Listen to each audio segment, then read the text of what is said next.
Hey everyone, hope you're doing great. Welcome back to my channel. In today's video, we'll dive into what if Deku was sent to the end of time. Smash that subscribe button, and be sure to peek at the description below. Let's begin. The rain over the Kamino Ward ruins was a persistent, weeping mourner. It fell in slick gray sheets, plastering strands of hair to foreheads and turning the mountains of rubble into treacherous, sliding slopes of concrete and twisted rebar.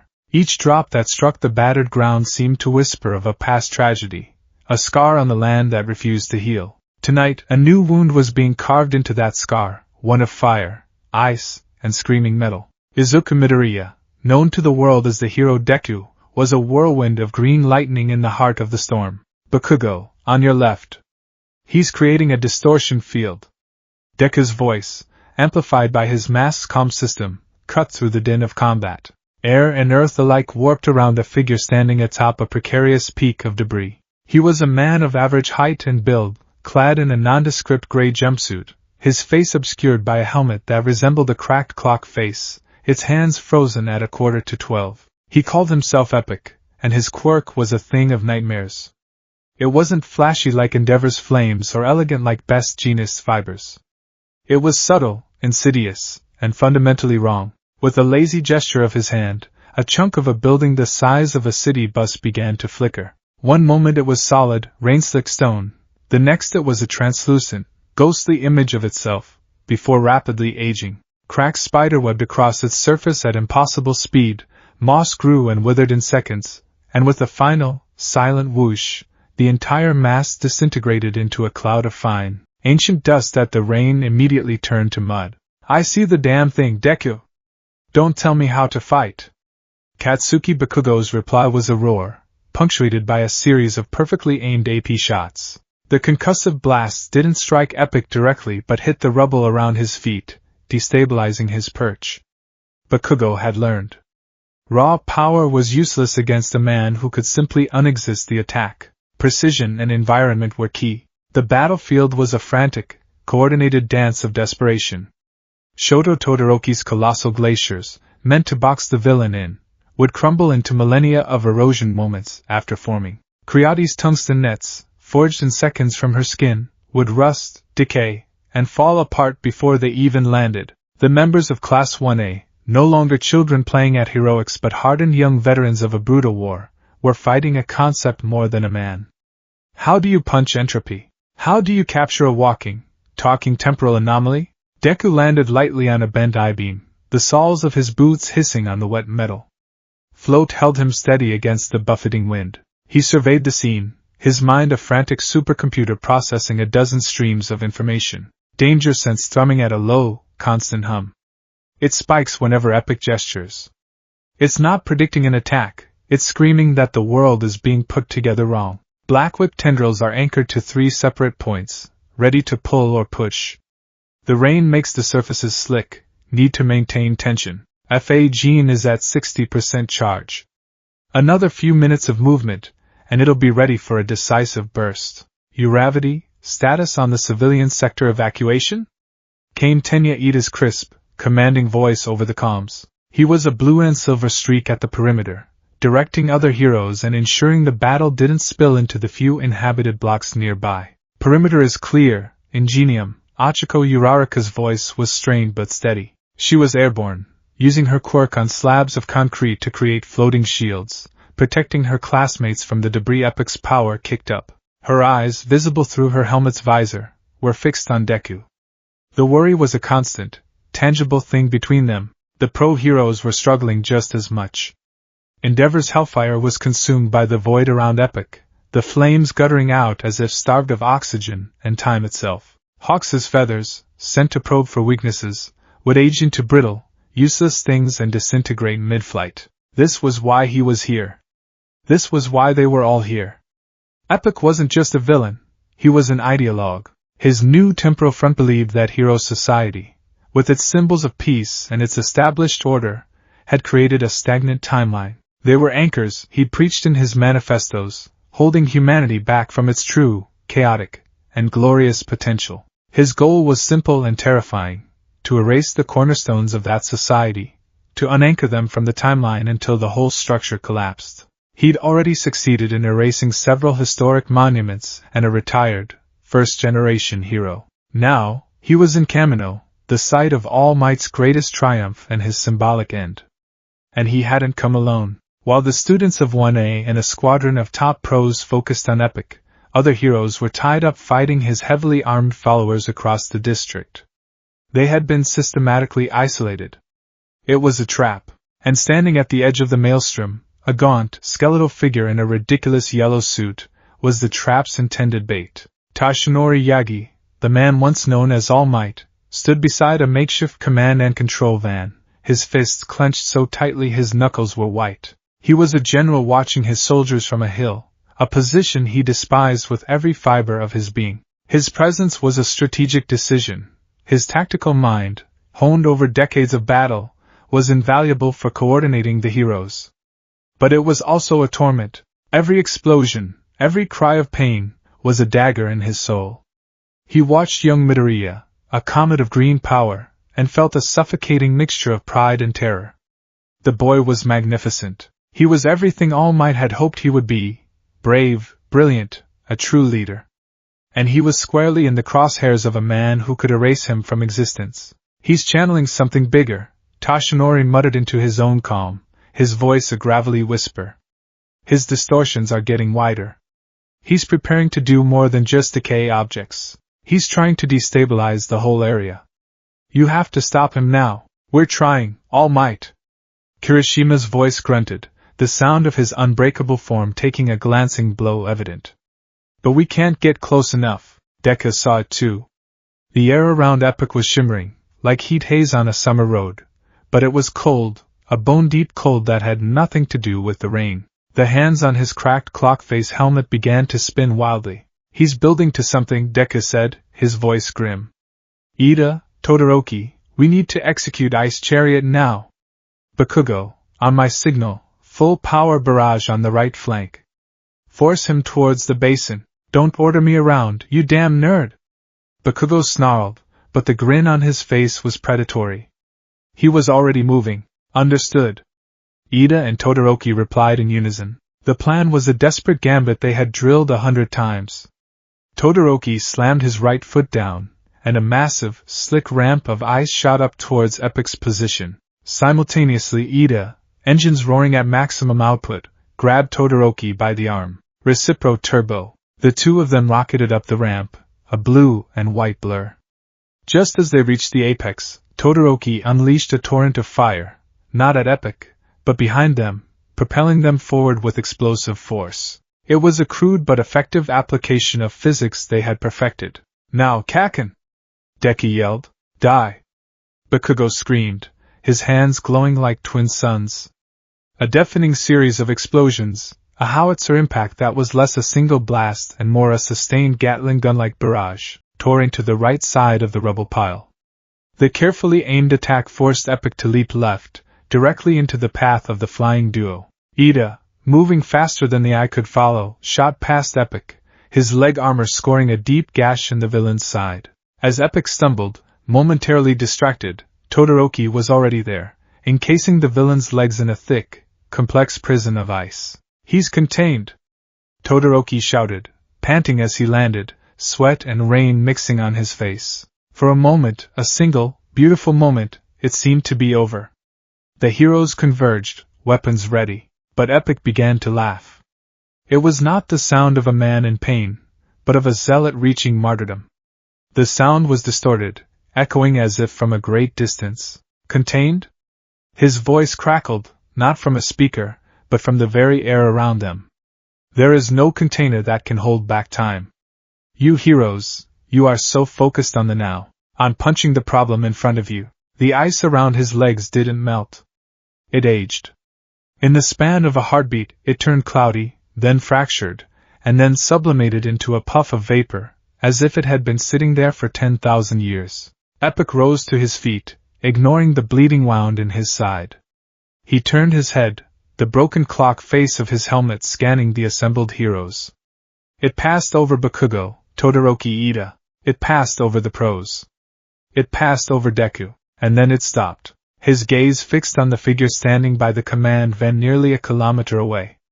The tall, skeletal, unmistakable silhouette of the man who had defined their era, All Might. Deku's blood ran cold. It wasn't a physical sensation. It was a full-body activation of danger sense so powerful it felt like his skull was splitting in two. It wasn't the tingle of a punch coming, or the buzz of a falling object. This was a screeching, silent alarm of pure existential dread. It was the feeling of a fundamental law of the universe about to be broken over someone's knee. The target is not me.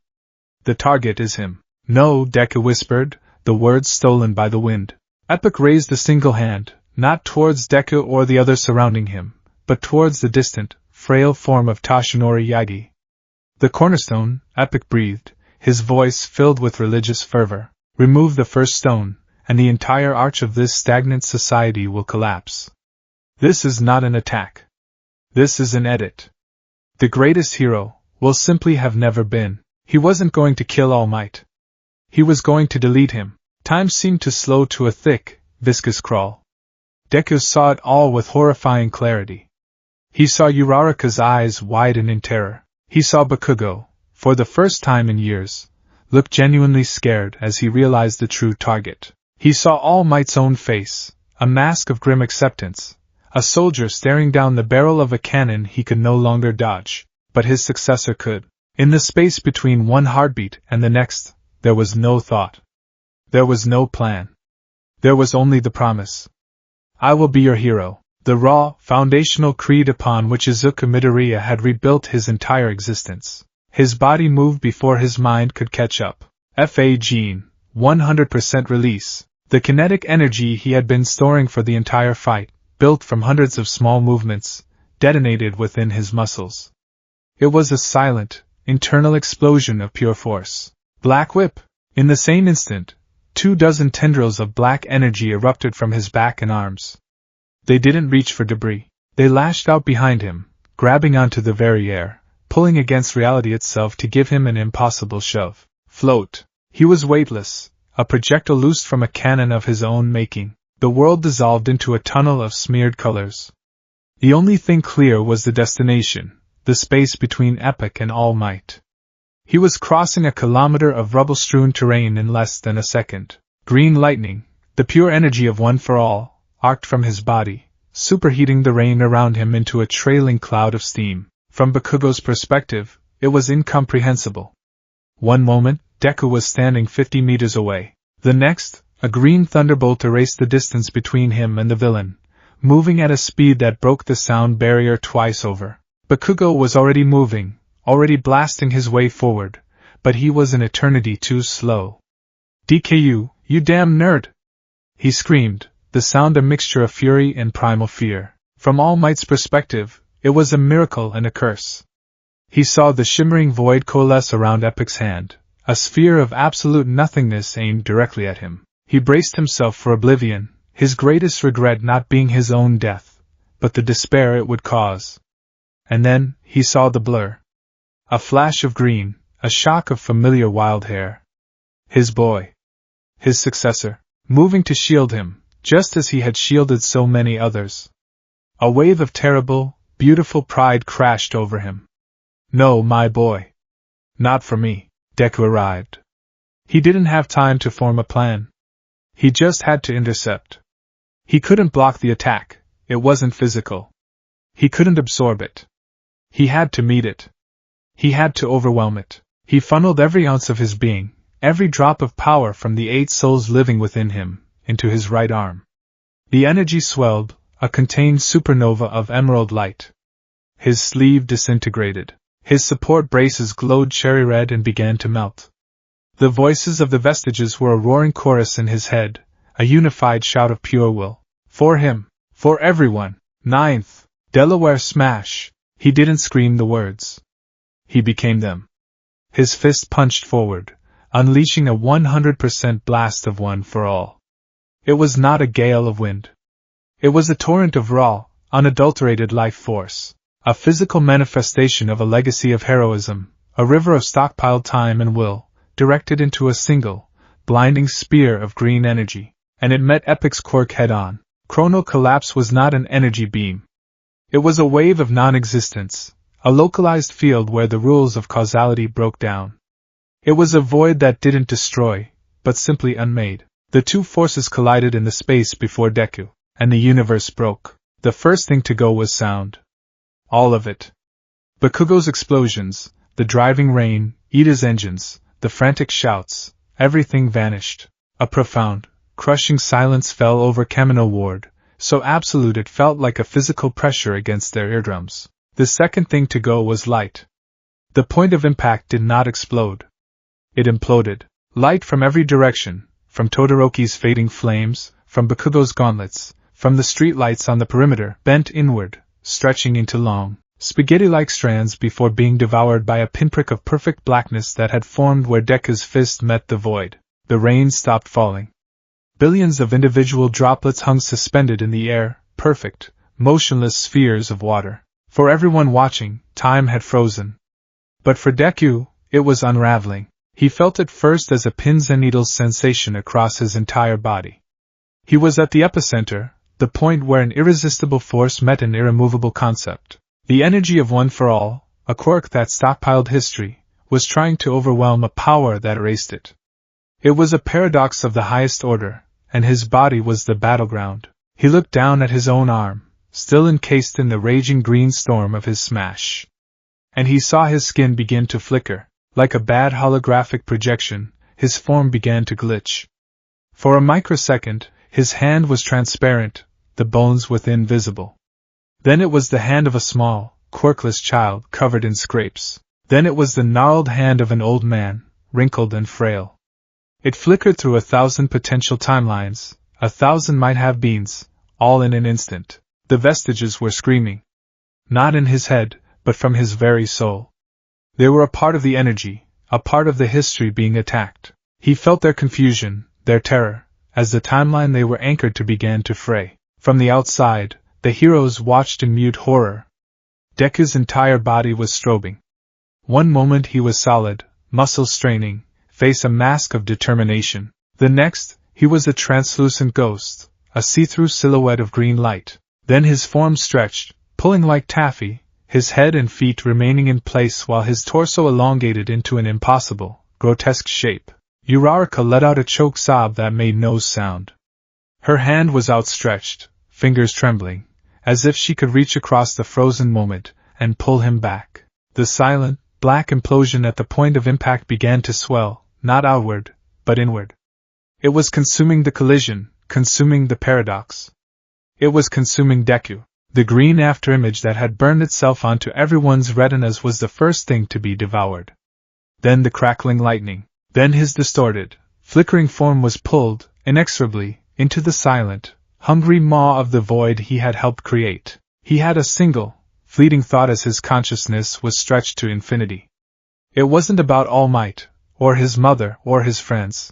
It was a moment of pure, academic curiosity. A final flicker of the analyst he had always been. So this is what it feels like. And then, with a final, violent snap that was felt in the soul rather than heard with the ears, the implosion completed. The void vanished. And so did Izuku Midoriya. The world came crashing back.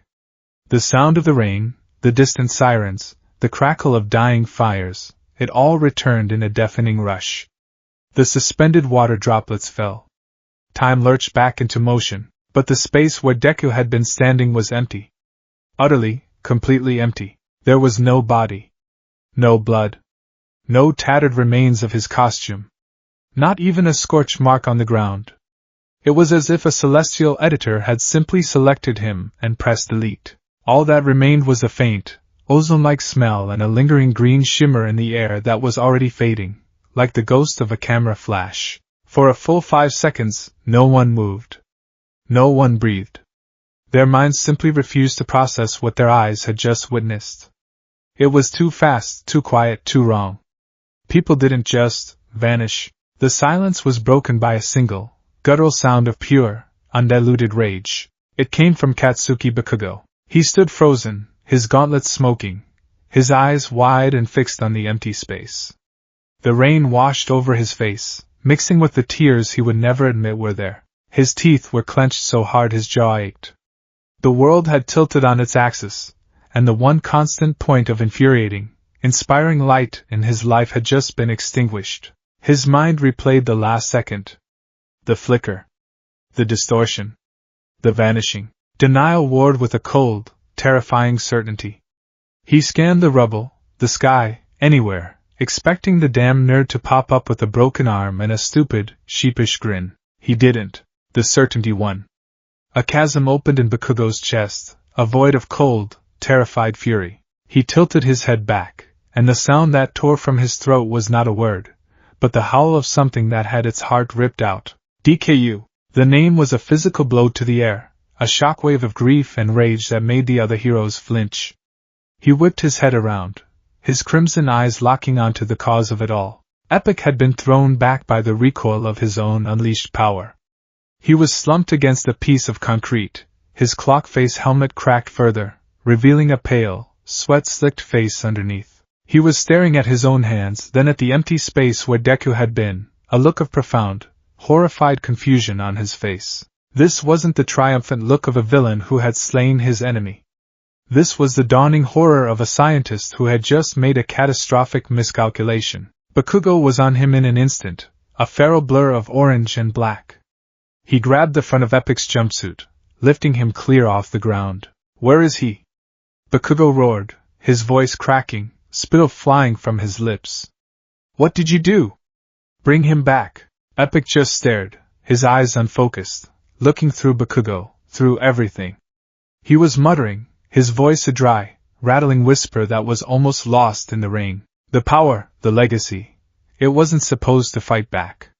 It should have just unraveled.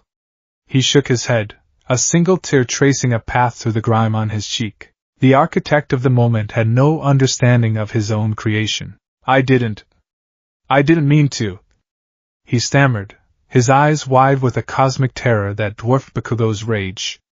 "I don't know." The anchor held, but the chain snapped. "I didn't send him to the past or the future." He looked up, and for the first time, his eyes focused on Bakugo's, filled with a terrible, newfound knowledge. "To where?" Epic whispered, the question hanging in the air, more terrifying than any answer. "Where do you go when you run out of time?" The transition was not a journey. It was a cessation. One moment, Izuku Midoriya was a nexus of unimaginable power, a living conduit for 9 lifetimes of will, his entire being focused into a singular, desperate act of protection. He was the roar of the Delaware Smash, the crackle of green lightning, the violent collision of a paradoxical force and an impossible quirk. The next he was not. He didn't fly through a tunnel of light. He didn't feel the pull of a vortex. He simply ceased to be in one place and began to be in another. The sensation was less like travel and more like a book being slammed shut, then opened to a completely different page. He was falling, tumbling end over end in a void that had no up or down, the kinetic fury of his final attack still thrumming through his bones but finding nothing to push against. He landed. There was no jarring impact, no crack of bone or groan of compressed earth. He met the ground with a soft, final poof, a sound so insignificant it barely registered. He lay sprawled on his stomach in a substance that felt like cool, impossibly fine silk. A cloud of it billowed up around him, shimmering in a dim, ruddy light, before settling with unnatural slowness. For a long moment he didn't move. His body was a symphony of agony. His right arm, the one that had channeled the full, desperate power of One for All, was a universe of pain, a white-hot agony that screamed of torn muscle and fractured bone. But beneath the pain, there was a profound confusion. The roaring chaos of the battle in Kamino, the percussive drumming of the rain, Bakugo's enraged shouting, it was all gone, replaced by silence. No, not silence. That was too simple a word. This was the silence. It was a physical entity, a thick, velvet blanket that smothered all noise before it could be born. It pressed in on him, filled his ears, vibrated in his chest. His own ragged, desperate breaths were monstrously loud, a bellows panting in a dead cathedral. The frantic, terrified hammering of his own heart was a war drum against his ribs. Slowly, painstakingly, he pushed himself up. His arms trembled, his abused right arm sending shards of white-hot agony up to his shoulder. He got to his knees, his head swimming. The air he drew in was thin and cold, devoid of any scent. No rain, no ozone, no wet concrete. Nothing. He looked at his hands.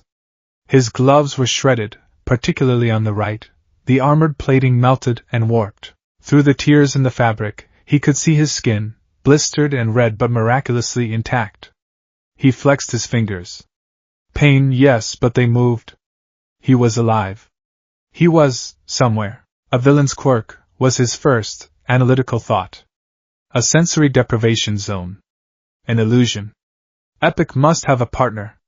Or this is a secondary effect of his own quirk. The hero's mind, the analyst's mind, kicked in before the boy's terror could assess, orient, overcome. He pushed himself to his feet, his legs shaking. He stood, a small, battered figure in a tattered green costume, and for the first time, he truly looked, and the boy's terror consumed the hero whole. He was standing on a plain of infinite gray.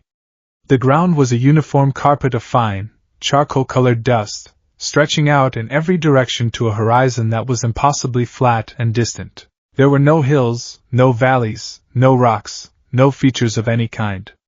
Just a placid, dead sea of cosmic ash. Above, the sky was a perfect, depthless abyss of black. It was not the black of a country night sky, punctured by the diamond-sharp points of distant stars. This was an absolute, final blackness, the color of a universe that had forgotten the concept of light, except for one. Hanging in the center of the void, immense and majestic in its decay, was a star. It was a bloated, dying sun, a swollen sphere of sullen, crimson light. Its edges were indistinct, bleeding into the blackness like watercolor on wet paper. It didn't burn with the fierce, energetic fire of his own sun. It smoldered, an arthritic, cosmic ember on the verge of being extinguished. It offered no warmth, only a dim, mournful illumination that painted the endless gray plain in 50 shades of twilight and blood. The last light. Deku's breath hitched, the sound obscenely loud in the crushing quiet. His mind, which could analyze quirks and formulate battle plans in microseconds, ground to a halt. It simply had no framework, no point of reference for what he was seeing. This wasn't an illusion. Illusions had flaws, tells seems.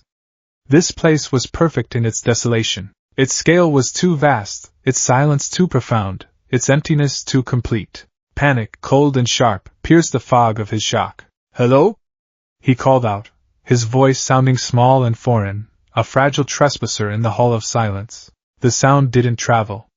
It didn't echo. It simply left his lips and was immediately devoured by the void, like a single drop of ink in an infinite ocean. It was as if he hadn't spoken at all. He tried again, louder, more desperate. "Uraraka! Ida! Kakan!" He screamed their names, the pillars of his world, hoping for an answer, a flicker of a response, anything, nothing. His voice was a stone thrown into a bottomless well. "All Might!" he roared, a primal cry of a lost child calling for his father. The name, once a symbol of hope that could shake cities, was swallowed as easily as a whisper. The silence was unbroken. It was mocking. The full, existential horror of the vista began to seep into his bones. This wasn't a pocket dimension. This wasn't a barren planet. This was the end. An end. The end. The thought was insane, a product of shock and trauma, but it felt terrifyingly, intuitively true. He was standing on the ashes of a dead reality, beneath its last dying star. No. No, no, no. He shook his head, trying to dislodge the thought. It's a quirk. It has to be a quirk.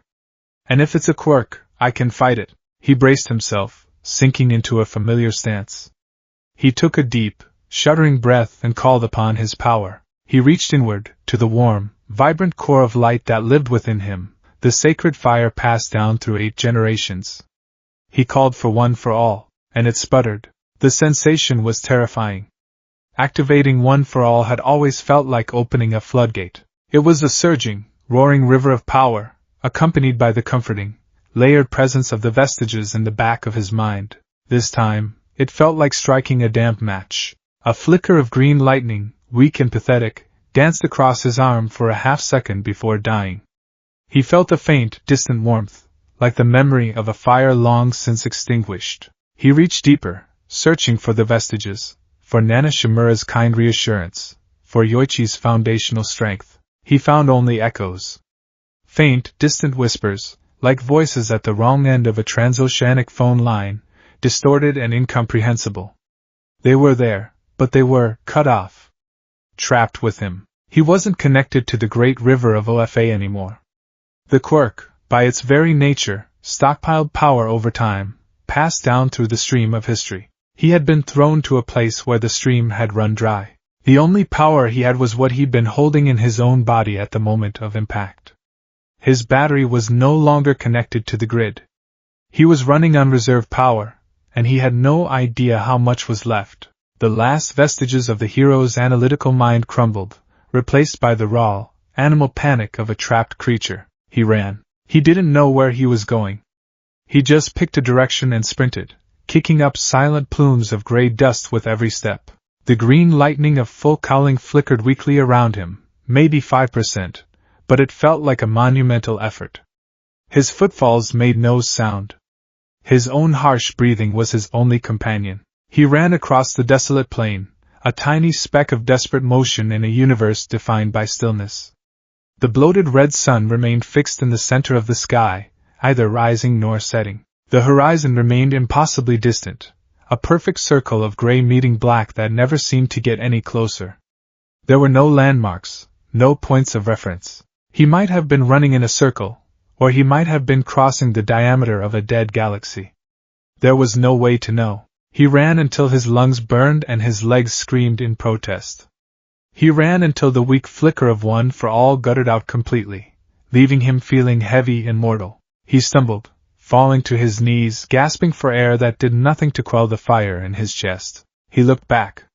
His trail was a long, dark scar in the gray dust, perfectly straight, extending back until it was lost in the gloom. It was the only proof that he had moved at all. This was his prison. Not a cage of steel bars, but a cage of infinite, empty space. A guttural sob tore from his throat. This couldn't be happening. It was a nightmare. He just needed to wake up. He would wake up in a hospital bed, and Recovery Girl would be scolding him, and his friends would be gathered around, their faces etched with worry and relief. He slammed his fist into the ground. The impact was jarring, sending a shockwave of pain up his unpowered arm. A silent, beautiful cloud of dust erupted from the point of impact, a gray flower blooming and then slowly, gracefully, collapsing in on itself. There was no crunch, no thud, just the silent, physical fact of the blow. He punched it again. And again. And again. He hammered his fists against the cremated remains of a universe, his knuckles splitting, his frustration and terror and grief pouring out in a series of silent, useless impacts. Each blow was a denial. Each silent plume of dust was a confirmation of his reality. He stopped, his fists raw and bleeding. The blood dripped from his knuckles, startlingly red against the monochrome dust. It was the most vibrant color in this entire dead world. He slumped forward, his forehead resting on the cool ground. His body shook with great, shuddering sobs. The tears came now, hot and unstoppable. They traced clean paths through the grime on his cheeks and fell into the dust, creating tiny, dark spots that were quickly absorbed. He had failed. The realization was a physical weight, heavier than any building he had ever lifted. His one job, the core of his being, was to be a hero, to save people. He had thrown himself in front of an attack to save all might. But what was the cost? He was gone. To his friends, to his mentor, to his mother, he was dead. He pictured their faces. Uraraka's, her cheerful smile replaced by a permanent, hollow grief. Ida's, his disciplined determination fractured by the loss of a friend. Todoroki's, retreating back behind his walls of ice, the warmth Deku had fought so hard to uncover extinguished. He saw Bakugo. Not screaming, not angry. He saw him in a quiet moment, staring at an empty desk in the classroom, a terrible, unfamiliar stillness in his explosive posture. The rivalry that had defined both of their lives, now a monologue. He saw his mother, Inko Midoriya, receiving the news. He saw her face crumple, her world collapsing for the second time, the first when he was diagnosed quirkless, the second now. He had promised her he would be careful. He had promised, and All Might. gaunt, frail, and now utterly alone. He had put all his hope, the dying embers of one for all, into this boy. And the boy had gotten himself erased from reality trying to save him. The guilt would consume him. All Might would see his survival not as a victory, but as his greatest failure. Deku hadn't just failed to be a hero. His final act had poisoned the soul of the very man he'd sought to save. The world he had left behind, he saw it with a terrible clarity. Epic's followers were still out there.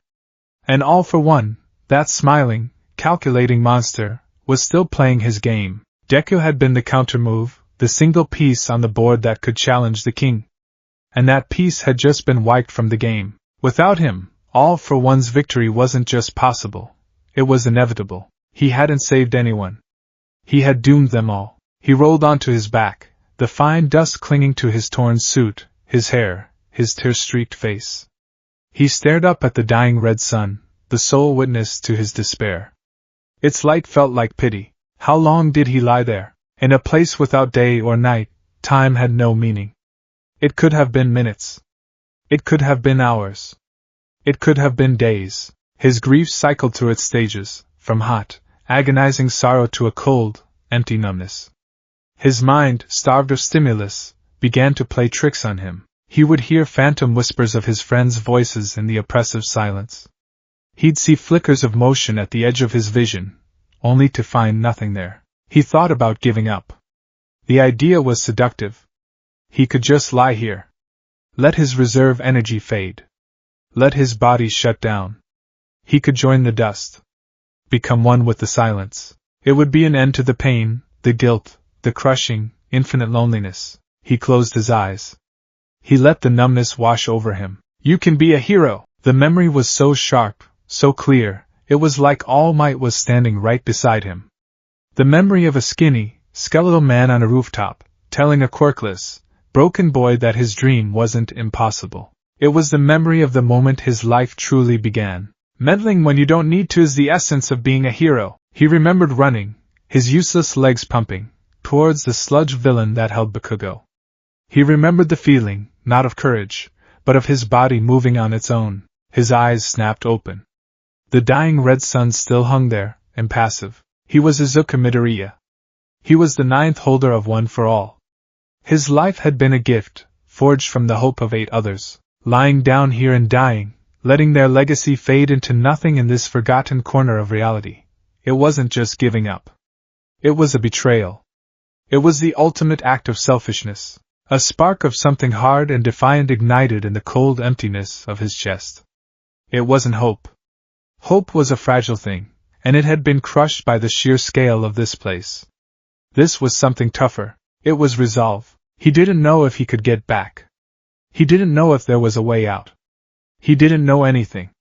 But he knew he couldn't die here. He wouldn't. He would survive. He would endure the silence. He would ration his power.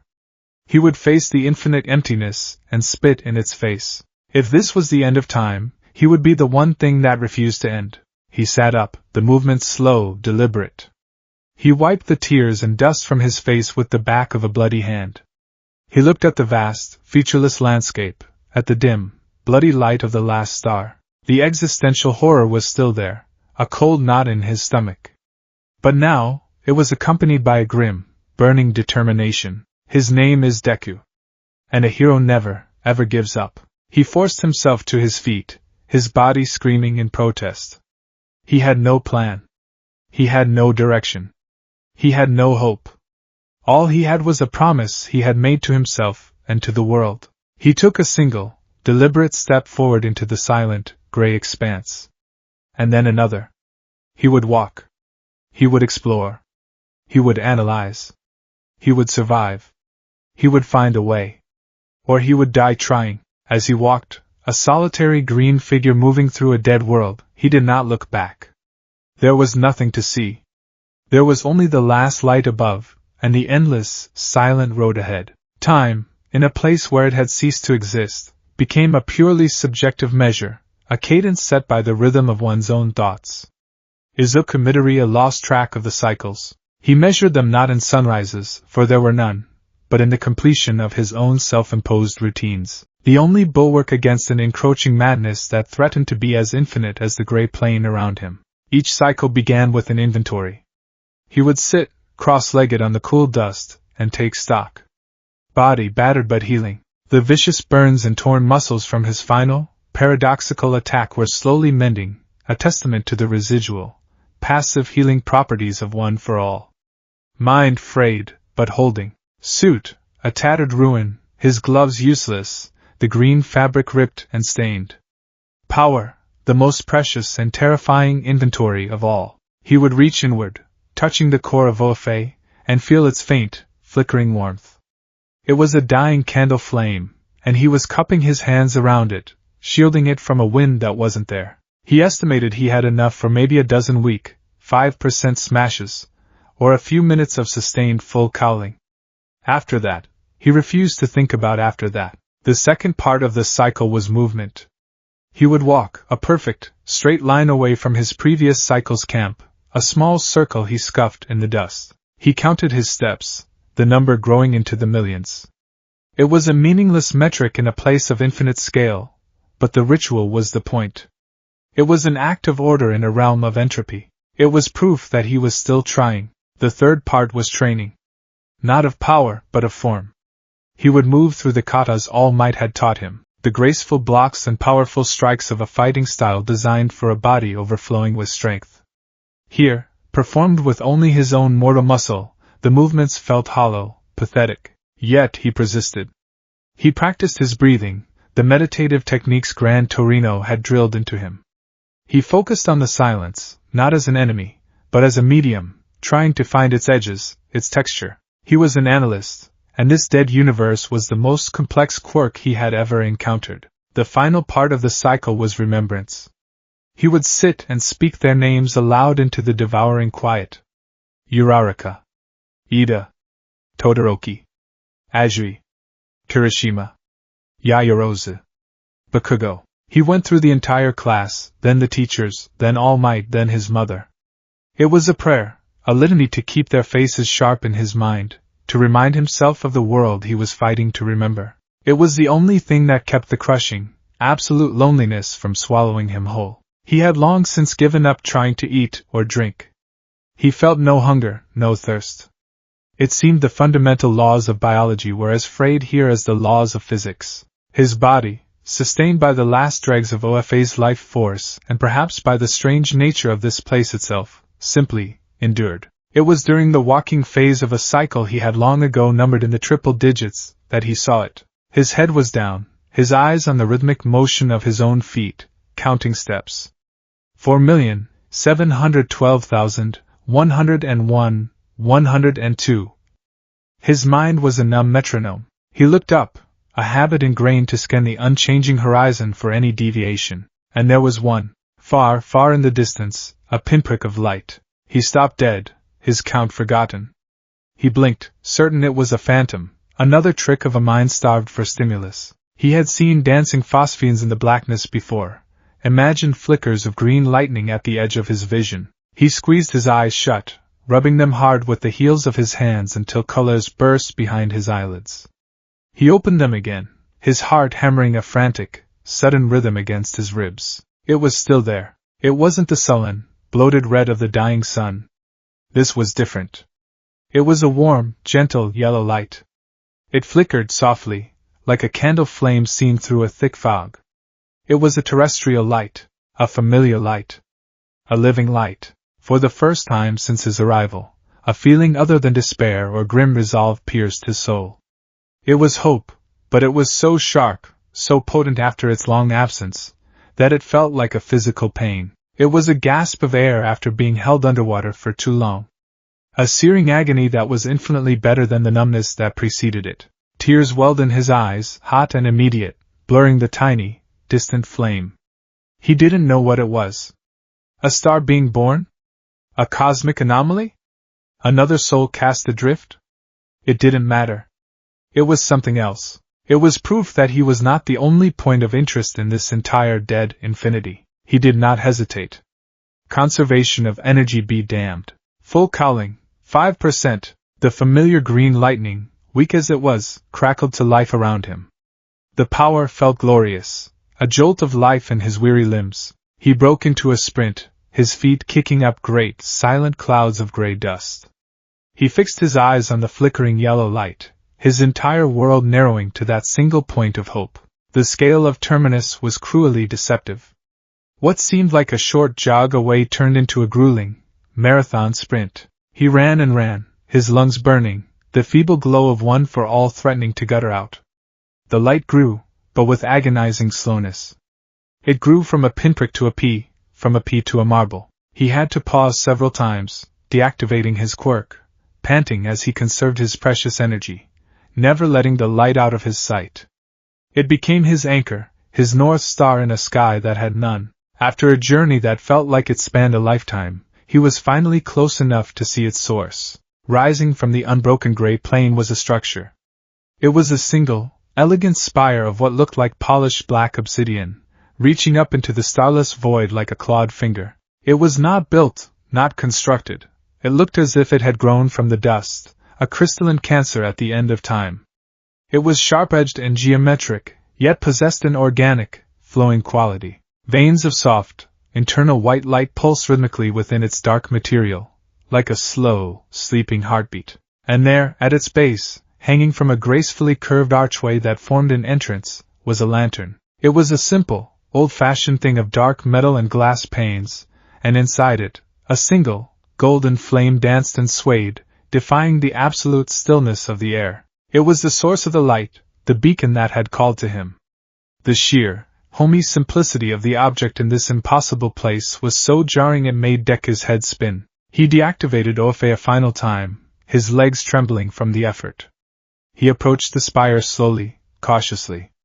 The silence here felt different. It was still profound, but it was punctuated by a low, almost subsonic hum that emanated from the crystalline structure. It wasn't a sound he heard with his ears, but a vibration he felt in the soles of his feet and in the bones of his chest. He stood before the archway, a gaping maw of perfect darkness from which the crystalline hum emanated.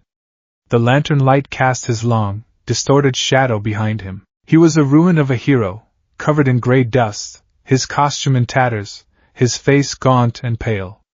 He hesitated, a lifetime of caution warring with the desperate need to know what was inside.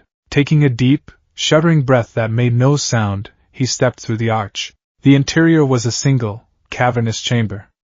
The floor, walls, and ceiling were all made of the same humming, obsidian material. The only light came from the lantern outside, casting long shadows, and the soft, internal pulsing of the spire's own veins. But the walls were not inert. As his eyes adjusted, he saw that they were filled with faint, shifting images, like a million ghostly television screens all playing at once. He saw galaxies colliding in silent, slow motion. He saw strange, multi-limbed creatures tending to fields of luminous fungi. He saw cities of light and shadow rise and fall in the span of a breath. He saw suns being born and dying. It was a library of everything that had ever been. And in the center of the chamber, sitting upon a simple, unadorned throne carved from the same black crystal, was a figure. It was humanoid in shape, tall and impossibly slender, its limbs long and thin like those of a spider. Its skin was the same polished black as the walls, giving it the appearance of a living statue. It wore a simple, unadorned robe of a material that seemed to absorb the dim light. It had no discernible face. The area where a mouth and nose should be was a smooth, placid contour, but where its eyes should be, 2 points of steady, silver light glowed with a calm, ancient intensity. Its form was not entirely stable.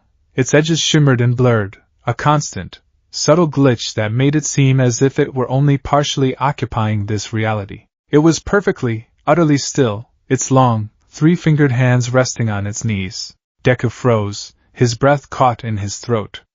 Every instinct screamed at him. This being was old. Not old in the way All Might was old. This being was as old as the dust outside. It radiated an aura of weariness so profound it was almost a physical force, a gravity of pure exhaustion. He stood there for a full minute, a statue of flesh meeting a statue of crystal. Finally, the boy who couldn't leave well enough alone, the meddler, found his voice. Hello? He stammered, the word a pathetic croak. The being did not move. Its silver eyes remained fixed on him.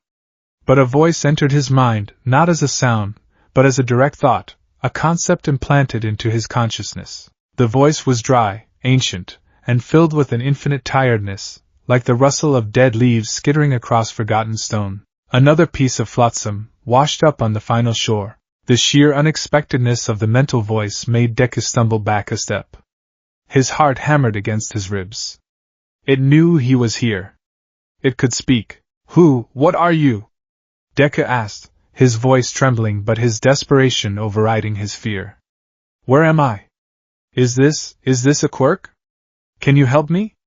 I need to get back. My friends, my world, they're in danger. The words tumbled out of him in a frantic rush, a torrent of stored-up fear and hope. The being's head tilted, a slow, deliberate motion that seemed to take a colossal effort. The silver points of light narrowed slightly. Help. A concept predicated on the idea of a future. There is no future here. What do you mean? Deku pressed, taking a hesitant step forward. Where is here? The being's mental voice sighed, a soundless exhalation of pure apathy. You stand in the last moment. You breathe the last air. You are illuminated by the last light. This is Terminus, the great, final stillness at the end of all things. The universe has spent trillions of years running down, and this is the bottom. Welcome to nowhere. The words hit Deku with the force of a physical blow. Terminus. The end of all things. The insane, terrifying thought he'd had upon his arrival, now confirmed by the first sentient being he met. It wasn't a quirk. It was a destination. No, he whispered, shaking his head in denial. That's impossible. I was in a fight. In Kamino. A villain named Epic. Epic. The name resonated in Deku's mind, the being tasting the concept. A crude artisan, chipping away at the marble of causality. He sought to unanchor you. Your own power, a paradox of stored history, resisted. The collision did not send you sideways in time. It sent you forward. All the way forward. You have skipped every page and landed on the final, blank leaf. Deku sank to his knees, the last of his strength leaving him. It was true. All of it. The confirmation didn't bring clarity, only a deeper, more profound despair. The tiny flame of hope that had led him here was doused in an instant, leaving him colder and more lost than before. But you're here, Deku managed, looking up at the impassive figure. You're alive. If you're here then, alive is a term for processes. Growth. Change. I am not a process. I am a state. A constant, the being explained, its mental voice devoid of any emotion. I am the sentry, and I am as much a prisoner here as you. Deku stared, confusion warring with his despair. A sentry? A guard? What are you guarding? The silver eyes of the sentry seemed to dim for a moment. The walls of the chamber pulsed, the ghostly images within them flickering faster. Deku saw flashes of things his mind could barely comprehend, beings of pure energy singing nebulae into existence, wars fought with weapons that erased memories, love stories that spanned the birth and death of galaxies. I guard nothing. I merely am. My purpose, in the universe that birthed me, was to observe.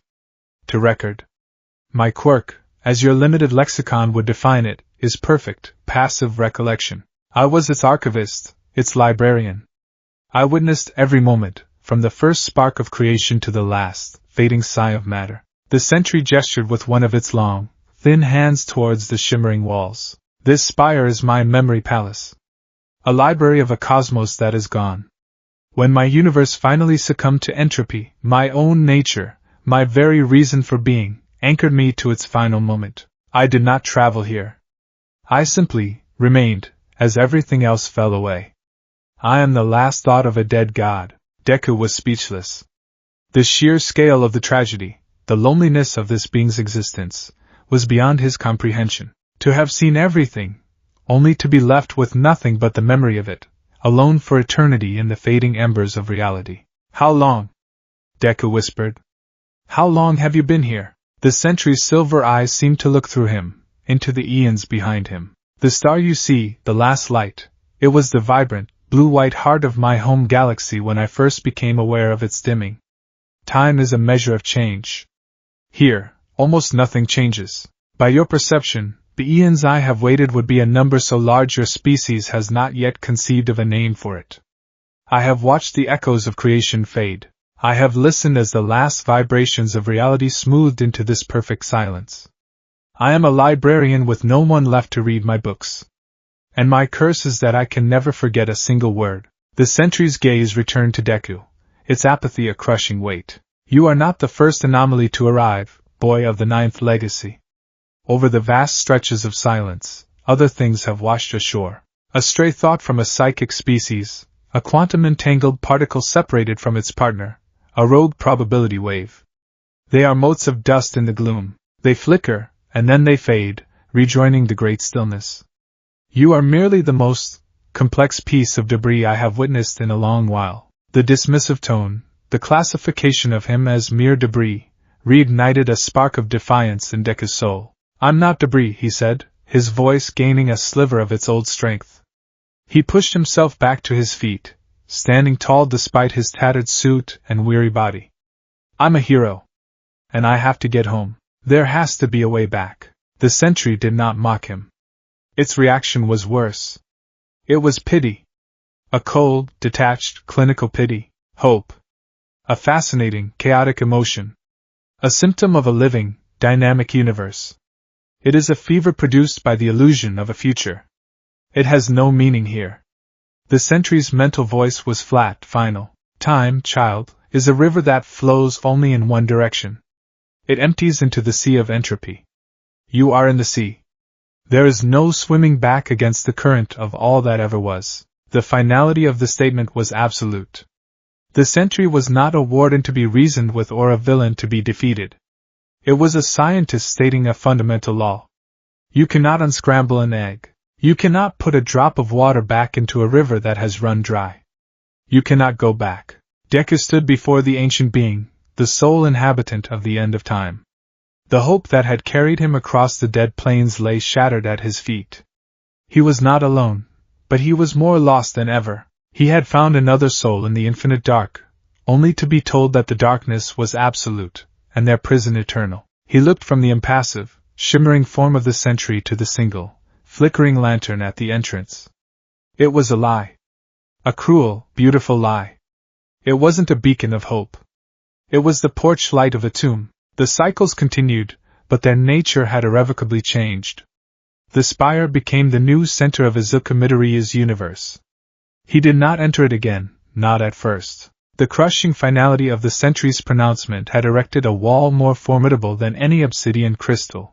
Instead, he made his camp just outside the reach of the lantern's gentle, yellow light, a demarcation line between his solitary despair and the shared prison beyond. His routine was now a dialogue with futility. He would perform his katas in the sallow glow, his movements precise, his form perfect, a pantomime of a power he could no longer truly wield. He would walk his circuits around the base of the spire, a planet orbiting a dead star, his footsteps the only measure of passing time. He would sit and stare at the flickering flame in the lantern, a single, defiant point of motion in a universe of stillness, and wonder if the sentry had lit it, or if it, too, was a perpetual anomaly that simply was. He still spoke the names of his friends, but the litany had become heavier, laced with a grief that was no longer sharp but dull and chronic.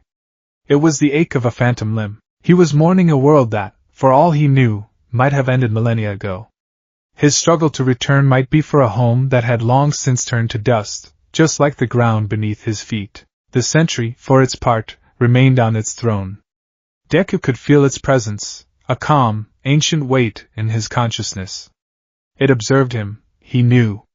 It was what it did. He was a new book in its infinite, unread library. He wondered what it saw, a frightened boy. A failed hero? Or just a complex chemical reaction slowly winding down? It was during a training cycle, as he moved through the fluid motions of the shoot style, that the change occurred. He was practicing the sequence for a Manchester smash, a powerful axe kick. He leapt, his body unpowered, a pathetic few feet off the ground, and brought his leg down in a perfect arc. It was a movement he had performed thousands of times, but this time, as his muscles contracted, as his mind recalled the sensation of unleashing power, a spark answered. A tiny, almost imperceptible flicker of green lightning danced across his leg for a fraction of a second. It was barely there, a single, stray electron, but it was enough. The minute burst of energy, combined with his own physical strength, caused his foot to strike the gray dust with slightly more force than usual. A silent puff of dust, marginally larger than normal. Deku landed, stumbling, his eyes wide. He stared at his leg, then at the faint disturbance in the ground. It was nothing. It was everything. He had been conserving his power with the fanaticism of a desert wanderer rationing water. He hadn't tried to use it in cycles. But that hadn't been a conscious attempt. That had been muscle memory. Instinct. A ghost of power answering a ghostly command. He stood frozen, his mind racing. Was it just a fluke? A random discharge from his dwindling battery? He tried to replicate it, mimicking the leap, the kick, the mental state. Nothing. He tried again, and again. Frustration began to build. It had been real. He knew it had. He closed his eyes, ignoring the physical world. He sank into the meditative state Gran Torino had taught him, focusing inward. He sought the dying ember of one for all. He didn't try to draw on it, he just looked at it. He observed it, the way the sentry observed him, and he noticed something new. The core of OFA wasn't just a single flame. It was a complex, layered thing. At its heart was a tiny, brilliant point of light, Yoichi the first. Wrapped around it were fainter, but distinct, layers of energy, the 7 other vestiges. His own power, the 9th, was the outermost layer, the container holding them all. When he tried to draw power, he was pulling from this outer layer, draining his own battery. But the spark, it hadn't felt like it came from the outside. It felt like it had come from deeper within. A thought, fragile and new, began to form. What if he wasn't just a battery? What if he was a vessel containing 8 other, smaller batteries? He heard the rustle of dead leaves in his mind. The sentry was watching his thoughts, curious. A flicker. An unexpected expenditure of energy. The mental voice startled him, but he didn't open his eyes. He remained focused inward. It wasn't me, he projected back, a clumsy, amateurish attempt at the same mental communication. He didn't know if the being could hear him, but he had to try. Something answered. There was a long pause. The hum of the spire seemed to deepen slightly. Answered. You anthropomorphize a chemical reaction. It is merely a complex energy field, decaying. No, Deku thought, with a certainty that surprised him. It's more than that. It's them. He pushed his consciousness deeper, past his own layer of will, trying to touch the energies within. It was like pushing his hand into thick, viscous syrup. He felt resistance. He felt the faint, distorted echoes of the vestiges' confusion and fear, the background radiation of their shared prison. But he pushed harder, driven by the memory of that single, defiant spark. He focused on the feeling of the kick, the specific muscle memory, the intent behind the Manchester smash. He didn't just ask for power. He asked the question. How did this feel for you? He directed the thought towards the layered energies within. And one of them stirred. A faint, almost imperceptible pulse, like a dreaming heart skipping a beat. The layer he associated with Nana Shimura. A phantom sensation flooded his mind, the feeling of weightlessness from her quirk, float, the specific balance and torque required to execute an aerial attack. And with that phantom feeling came another spark. This time, it was a tendril of black energy, thin as a thread, that erupted from his shoulder. It was a perfect, miniature replica of Black Whip. It snaked out, touched the gray dust, and then dissipated into nothing. It had lasted less than a second, but it had been solid. It had been real. Deku's eyes snapped open. He was panting, sweat beading on his forehead. The effort had been immense, purely mental, and it had left him more exhausted than a full day of physical training. For the first time, the mental voice of the sentry was silent. It was a silence filled not with apathy, but with something new. A focused, analytical attention. Deku looked at his shoulder, where the black tendril had emerged. He hadn't willed it to appear. He had simply asked a question of the past, and the past had answered in the language of power. It's not just a power source, Deku whispered to the empty air, his voice hoarse with discovery. It's a legacy. It's alive. The rustle in his mind returned, sharper now, laced with a profound and ancient curiosity that dwarfed its earlier apathy. Show me. The command was not a request. It was the demand of a scholar who has just found a new law of physics scribbled on a napkin. Deku hesitated, then nodded. He walked to the archway of the spire and stepped back into the chamber of memories. The sentry was exactly as he had left it, an obsidian statue on a crystal throne, but the silver points of its eyes were now burning with an intensity that seemed to drill into him. I don't know if I can do it again, Deku admitted, his voice small in the vast, humming chamber. It takes a lot. Your world, your quirks. I have observed the memories of them through the echoes of space-time. They are biological functions. Genetic abnormalities that grant singular abilities. Fire. Speed. Elasticity. Simple, brute force manipulations of physical law, the sentry's mental voice explained. It was no longer lecturing him. It was thinking aloud, processing new data. Your power. One for all. I had dismissed it as a simple energy stockpile. An anomaly, but an understandable one. A recursive loop of biological energy transfer. The sentry rose from its throne. The motion was fluid, silent, and deeply unsettling. It was the first time Deku had seen it move from its seated position. It drifted towards him, its feet not quite touching the crystalline floor. It was taller than he had realized, its slender frame dwarfing his own. But what I just witnessed was not a simple discharge of stored energy. It was a response. A specific, complex manifestation of a secondary ability, triggered by a query directed at a non-present consciousness. That is not biology. That is something else. It stopped a few feet from him. Its shimmering, indistinct hand, long and three-fingered, rose slowly. Allow me to see. Deku flinched as the hand reached for his head. Panic flared, but he suppressed it. What more could it do to him? Kill him? He was already in hell. This being was the only key, the only source of knowledge in this entire dead reality. He needed to understand what was happening to him, and the sentry, for the first time, seemed to want to understand as well. He held his ground, his heart hammering. The tips of the sentry's fingers, cool and smooth like polished river stones, touched his forehead. The universe exploded. It was not a physical explosion, but a psychic one. The sentry's touch was not a touch, it was an interface. It was a key turning in a lock he never knew he had. The quiet, humming chamber vanished. The dying red sun was gone. He was falling, tumbling through an incandescent storm of green light, a river of pure power and memory. And the voices of the vestiges, once distant, distorted whispers, slammed into him with the force of a tidal wave. Can he hear us now? The connection is clearer. That thing out there, it's acting like an antenna. 9th.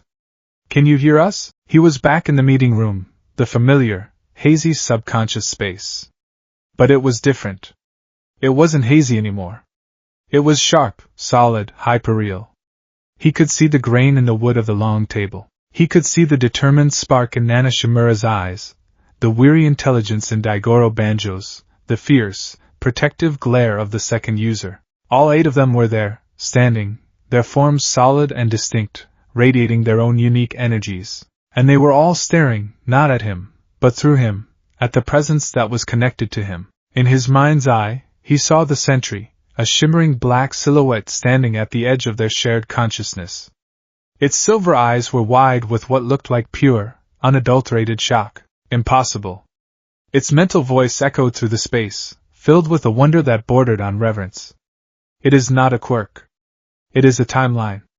A self-contained, linear history, preserved and passed down, not just the energy, the will, the consciousness, the very soul imprint of each user. It is a seed of a reality, planted in the flesh of its bearer. Yoichi, the first, a frail figure glowing with the brightest internal light, stepped forward. He looked at the phantom of the sentry, then at Deku. His voice was calm, a point of stability in the psychic storm. It is a torch, he said, his voice resonating not with sound, but with pure intent.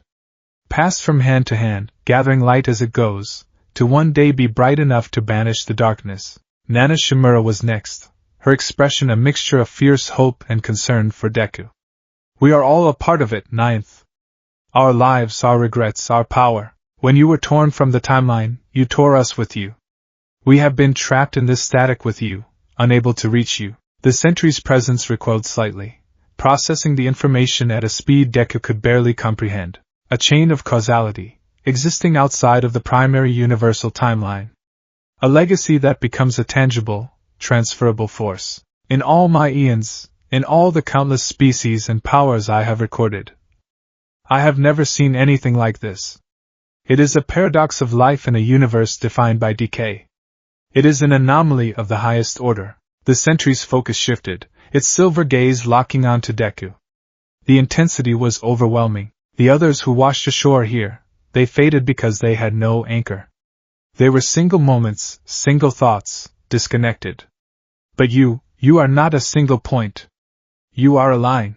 You are 9 points connected, forming a chain that stretches back through time. A thought, a wild, impossible idea, began to form in the ancient consciousness of the sentry. A thought so new it was like the first star being born in a void. A line has a direction, and it has a point of origin. The connection broke. Deku gasped, stumbling backward, his knees hitting the crystalline floor. He was back in the spire. The sentry was standing before him, its hand withdrawn. The silver lights of its eyes were blazing with a fire he had never seen before. Not apathy, not curiosity, but the frantic, ecstatic energy of discovery. What was that? Deku panted, his head throbbing. He could still feel them, the vestiges, closer and clearer than ever before, a council of powerful voices in the back of his mind, no longer faint whispers but a tangible presence. The sentry did not answer immediately. It drifted back to its throne, its movements now imbued with a strange, new energy. It wasn't excitement in a human sense, but the hum of a grand machine that has just been given a new, fascinating problem to solve. Time cannot be reversed, it finally said, its mental voice sharp and clear, stripped of its former weariness. The river cannot flow uphill. That is the fundamental law of this, and every universe. What is done cannot be undone. Deku's heart sank. So, there's no hope. I did not say that. The sentry's silver eyes fixed on him. I said the river cannot flow uphill? I did not say you cannot build a catapult to launch a single drop of water back to its source. Deku stared, uncomprehending. A catapult? Your quirk. Your one for all. It is not just a power, it is a chronological anchor. It is a piece of its own timeline, existing here, at the end of all things. It resonates with its point of origin, a faint, quantum vibration across the skin of causality. The sentry leaned forward, its shimmering form radiating intensity. That resonance is weak, almost non-existent. But it is there. And the if is a mountain so high its peak is not in this reality. If that resonance could be amplified, if it could be turned from a whisper into a shout, it might be possible to create a sympathetic singularity. A one-way, one-time bridge, connecting this final point to the moment you were taken. Not reversing time, but tearing a hole through it, straight back to your origin. Deku's breath caught in his throat. A way back. A way home. The hope he thought had been extinguished forever roared back to life, a wildfire in his chest. How? He choked out, the word a prayer. What do I have to do? I'll do anything. The sentry's gaze hardened. The scholar's excitement was tempered by the pragmatist's assessment of the odds. The energy required would be astronomical. More energy than this dying star will output in its remaining lifetime. You cannot generate it. You cannot find it. This universe is empty. But you said it was possible. Deku protested, his voice cracking. The energy cannot be found outside, the sentry clarified, its mental voice precise. Therefore it must come from within. From the anomaly itself. From one for all. The sentry explained, its thoughts painting complex images in Deku's mind. He saw the structure of his quirk, the 9 layers of will and power. He saw how he had only ever skimmed the surface, drawing from his own energy, the 9th layer. The cost of returning would be to consume the core itself. You would have to burn your legacy to fuel your return. You would have to consciously, willfully, draw upon the total life energy of the 8 souls bound to yours. You would have to convince them to be consumed, to offer their very essence as kindling for this catapult. You would have to master your quirk on a spiritual level no other user has even conceived of, to become not just its wielder, but its focal point, its detonator. The weight of the task was crushing. To ask the vestiges, the heroes who had passed their torch to him, to sacrifice themselves, to be utterly annihilated, just to send him home. It was monstrous, but as the thought crossed his mind, a chorus of voices answered from within his soul, now clear and resolute thanks to the century's boost. It is not a sacrifice, 9th, Nana Shimura's voice came, firm and gentle. It is the purpose of the torch. To burn its brightest when the darkness is deepest. We are already gone, Daigoro Banjo added, his voice gruff but certain. We are echoes. If our fading light can send you back to the fight, then it is a good end. The only end. Deku looked at the sentry, his eyes wide with a terrifying, dawning comprehension. The path was there. It was a path of unimaginable spiritual effort and terrible sacrifice, but it was there. For the first time since he had opened his eyes to the gray dust and dying sun, he saw a glimmer of a way out. He had arrived as a piece of flotsam. Now, he was something more. He was an anomaly. He was the 9th. And he had a mountain to climb. The spire, once a tomb, had become a monastery. The oppressive silence of Terminus, once a torment, was now a necessary crucible. The path forward that the century had unveiled was not one of physical strength, but of spiritual and mental fortitude. The energy required to tear a hole back to his own time was not something to be summoned like a punch. It had to be cultivated, drawn out, and unified from the very soul of One for All. Deku's days, the subjective cycles marked by his own consciousness, were now dedicated to a new, singular purpose, communion. He spent vast stretches of what felt like time sitting cross-legged on the humming crystalline floor of the spire. His eyes closed, his breathing slow and measured. The sentry had become his reluctant guide, his facilitator. By placing its long, cool fingers on Deku's temples, it acted as a psychic amplifier, a bridge that allowed him to more easily traverse the barrier between his own consciousness and the layered reality of the vestiges within him. At first, the inner world was chaotic. The vestiges, though their voices were clear, were still reeling from their temporal dislocation. Their memories were fragmented, their emotions a turbulent sea of confusion, resolve, and the echoing trauma of their own deaths. It was like trying to have a conversation in the middle of a hurricane. Focus, 9th, the sentry's mental voice would cut through the psychic noise, its tone that of a detached but demanding instructor. You are the vessel. You are the locus. Their reality is filtered through yours. Bring order to the chaos. Your will is the framework. It was grueling work. Deku had to learn to be a calming presence, an anchor in their shared internal storm. He listened to their fragmented stories, not as a student learning history, but as a counselor absorbing trauma. He felt the second user's burning hatred for All for One, a rage so pure it threatened to consume everything.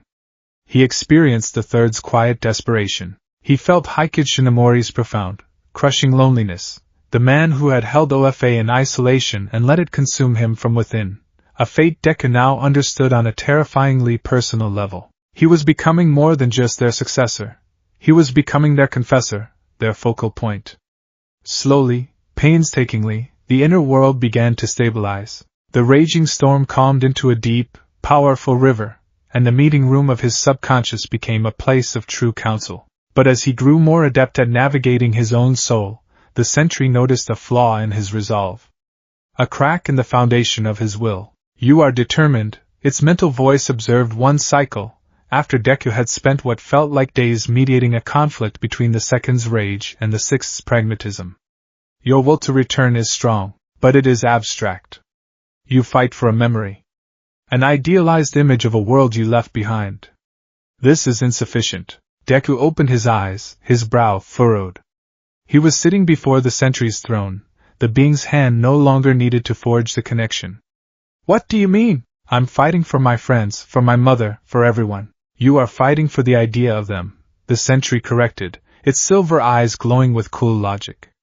An idea cannot be used as a temporal focal point. To punch through causality, you need a target, a specific, emotionally charged moment, a concrete reason. Your current motivation is a vague, sentimental fog. It will dissipate against the pressures of the void. So what do I do? Deku asked, a hint of desperation in his voice. I can't just make my feelings more specific. The sentry was silent for a long moment.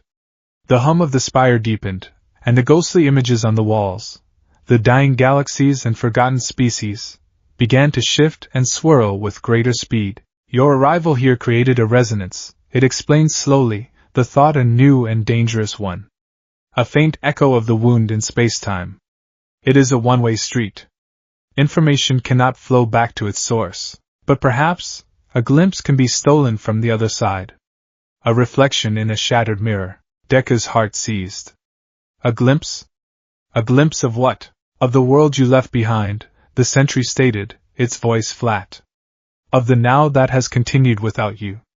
It will be an imprecise, fleeting thing. A ghost of a broadcast. The temporal radiation is weak and chaotic. But it may be enough to provide the focus you lack. It paused, its silver gaze analytical and cold. I offer this as a test, to see if your resolve is strong enough to witness the consequences of your absence. Many beings would be broken by such a vision. It may shatter your will, rather than forge it. Broken? Deku shook his head, a fierce, desperate light in his eyes. Knowing is better than not knowing. Whatever is happening, I need to see it. I have to. Please. The sentry regarded him for another long moment, weighing the potential outcomes. Then, it gave a slow, deliberate nod. As you wish. Be warned, Ninth. The past cannot be touched, and sometimes, the present is a heavier burden than the future. It rose from its throne and gestured for Deku to stand in the center of the chamber. The being began to drift in a slow circle around him, its long fingers tracing complex, invisible patterns in the air. The hum of the spire intensified, rising in pitch until it was an almost audible, piercing tone. This place, Terminus, is the universe's final silence, the sentry's voice echoed in his mind. But even in the most perfect silence, there are echoes. I will focus the residual temporal energy of this chamber, using the unique signature of your one for all as a tuning fork. I will attempt to catch the faintest broadcast from your point of origin. Do not expect clarity. Expect impressions. Ghosts. The ghostly images on the walls of the spire dissolved into a swirling vortex of gray static. The chamber grew darker, the only light coming from the sentry's glowing silver eyes and the faint, pulsing veins in the crystal. Deku stood in the center of it all, his fists clenched, his body trembling with a mixture of terror and anticipation. The static on the walls began to coalesce. An image, faint and watery, swam into view. It was a room. A classroom. Familiar green blackboards, large windows, rows of desks. It was the 1A classroom at UA High. But it was wrong. It was quiet, subdued. The vibrant energy that had always filled the space was gone, replaced by a somber diligence. He saw Kirishima, his usual bright, toothy grin absent. He was sparring with Tetsu in one of the training gyms, their movements precise and brutal. There was no joy in it, no friendly rivalry. It was just grim, punishing work. Every blow Kirishima landed seemed to carry a weight of frustration, a silent scream of inadequacy. Deku could almost hear his thoughts. If I had been stronger, faster, manlier, I could have done something. The image shifted. He saw Momo Yayorozu in a lab, surrounded by complex machinery. She was working with Meihatsum, blueprints for new support gear spread across a vast table. Her brow was furrowed in concentration, her usual quiet confidence replaced by a frantic, obsessive need to create. To build better armor, stronger restraints, fail-safes. Her creations were no longer about versatility. They were about preventing loss. The underlying thought was a painful mantra. I should have created something to stop Epic's quirk. I have the intelligence. I failed. Another shift. He saw Tenya Ida, no longer the class representative who followed rules to the letter, but a true leader. He was directing a squad of younger heroes during a rescue operation, his movements crisp, his commands loud and clear. He was flawless. He was perfect. And he was utterly without warmth. The rigid adherence to the rules had become an iron cage, a way to impose order on a world that had stolen his friend through chaos. There was no passion, only a cold, relentless efficiency. The scene dissolved and reformed. Now he was looking at Shoto Todoroki. He stood alone on a vast ice field of his own creation, his breath pluming in the cold air. His left side was dormant. He was training only with his ice, pushing it to new, terrifying limits, creating structures of immense size and complexity. He was building walls. Walls to keep others out, walls to contain threats, walls to protect. The boy who Deku had fought so hard to convince to use his fire, to accept his whole self, had retreated back into the cold. He had lost a friend who represented the warmth of heroism, and in his grief, he had decided warmth was a liability. The balance Deku had helped him find was shattered. Deku's breath hitched. He wanted to scream, to tell them it wasn't their fault. He wanted to reach through the ghostly image and shake them, to tell them not to lose themselves in his memory. But he was a ghost himself, a helpless observer. The sentry's voice was a cold anchor in the storm of his emotions. Grief is a crucible. It can forge strength, or it can melt it away. They carry your absence like a shroud. The most painful vision came next. The image wavered, showing him a familiar sight, the Yue dorms, the common room of Alliance Heights. It was late. Achiko Uraraka was there, not sleeping, but training. She was in the center of the room, surrounded by furniture she had made weightless. They floated in a complex, swirling orbit around her. Her control was exquisite, far beyond what he remembered. She could manipulate dozens of objects at once, her brow beaded with sweat, her knuckles white with strain. But her face, it broke his heart. The soft, round features were now sharp, angular. The bright, easy smile that could light up a room was gone, replaced by a grim, determined line. She was pushing her quirk, pushing herself past her limits, not for the sake of becoming a better rescue hero, but for something else. He could feel the desperate drive behind it. If I could just hold on. If my quirk was stronger, maybe I could have held him there. Pulled him back. Her power, once a symbol of levity and hope, had become a tool of desperate, retroactive control. She wasn't just training, she was punishing herself. He saw her stumble, her concentration breaking. The furniture all fell at once, crashing to the floor with a deafening cacophony. She dropped to her knees, not crying, but just staring at her trembling hands with a look of hollow self-loathing. Deku cried out, a choked, silent sob. Achiko. The image blurred, and another figure stepped into the ghostly common room. It was Bakugo. He didn't say anything. He just looked at the mess, then at Uraraka on the floor. His expression was unreadable, a mask of stone. But Deku, who could read Bakugo better than anyone, saw the deep, aching pain in his eyes. He saw the shared, unspoken grief that now connected all of them. Bakugo walked over, not offering a hand, but starting to pick up the fallen furniture, his movements stiff and angry. A silent, shared penance. Kaken! Deku whispered, tears streaming freely down his face. The vision of Bakugo was the most jarring. He saw him in battle, a whirlwind of explosive fury. His power was greater, his control more terrifyingly precise. He was no longer just a top student, he was a weapon. He moved with a reckless, self-destructive abandon, a relentless assault on any villain that crossed his path. But the fire in his fighting was different. It wasn't the arrogant blaze of a boy trying to prove he was the best. It was the cold, nihilistic fire of a man with nothing left to lose. He fought as if he were trying to burn away a memory, to cauterize a wound that wouldn't stop bleeding. He was becoming the very thing Deku had always tried to save him from, a hero who only destroyed. His rage has lost its purpose, the sentry observed, its voice a dispassionate scalpel. It is no longer a tool for victory. It is a language for his grief. The visions were a torment, each one a separate dagger twisting in his soul.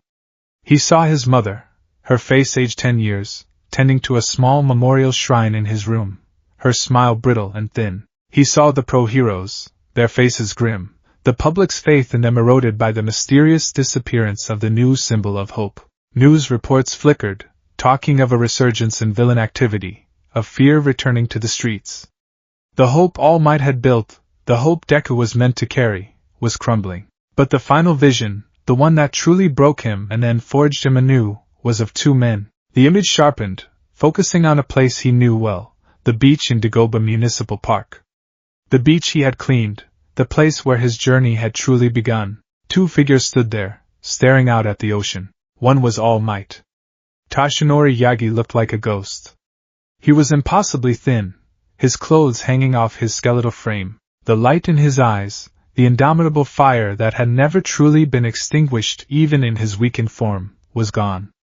All that remained was a profound, hollow emptiness. He was staring at the horizon, but he wasn't seeing it. He was seeing a memory. A failure. A boy who had died for him. "It is my fault," his voice whispered, carried on the phantom wind. The words were not for anyone else. They were a confession to the universe. I put that burden on him. I pushed him. I let him stand in front of me. I should have been the one. The guilt was a palpable thing, a shroud so heavy it seemed to physically bend his spine. Deku's heart shattered. He hadn't saved his mentor. He had handed him a life sentence of guilt and regret, and then he saw the man standing beside him. He wore a dark, immaculate suit. His face, a mass of scar tissue, was tilted up in a placid, terrifying smile. A web of life support tubes ran from under his collar. All for one. He wasn't fighting. He wasn't gloating. He was simply standing beside his nemesis, two old soldiers surveying the ruins of their war. "You see, Toshinori?" All for One's voice was smooth, conversational, a serpent's whisper. "This is the inevitable result of your philosophy. You place your faith in singular pillars, symbols, and when those pillars fall, everything comes crumbling down. You built a house of cards on the back of one boy, and the wind blew him away." All Might didn't respond. He just kept staring at the sea. "Society is losing faith," All for One continued, his smile widening. "They see now that their heroes are fragile. Mortal. They can be broken. They can vanish. In the fear that follows, in that vacuum, a new kind of order can be established. A more stable one. One where power is not a symbol, but a certainty. Where control is absolute." He looked at All Might, his eyes glinting with a victory that was more complete than any physical defeat he could have inflicted. "I didn't even have to kill you. He did it for me. In trying to save you, your successor has handed me the world." The vision dissolved. The swirling gray static on the walls of the spire collapsed back into stillness. The piercing hum subsided, returning to its low, foundational thrum. Izuku Midoriya was on his knees, his head bowed, his body racked with silent, convulsive sobs. The pain was absolute. It was a physical agony that dwarfed any broken bone he had ever suffered. It was the pain of consequence. The full, crushing weight of his failure. He hadn't just disappeared. He had become a weapon in his enemy's hands. His absence was the catalyst for the very future he had sworn to prevent. All for One was winning, not by fighting, but by simply waiting for the hope Deku represented to die. And his friends, they were breaking themselves on the shores of his memory. He felt a hand on his shoulder. Not a physical hand, but a presence in his mind. It was Nana Shimura. He felt her own sorrow, the echo of leaving her own son behind, mingling with his. "We see it, Ninth." Her voice was a whisper of shared pain. "We see." Then another presence, the burning rage of the second user. That monster, he twists everything. Even this. He felt all of them, all 8 of his predecessors, their combined grief and fury and resolve surrounding him, supporting him. They weren't just echoes anymore. They were sharing his pain, bearing the burden with him. The sentry stood before him, its silver eyes unreadable. It had shown him this. It had warned him it could break him, and it had. It had broken the boy. It had shattered the naive hero who thought that sacrifice was a simple, clean act.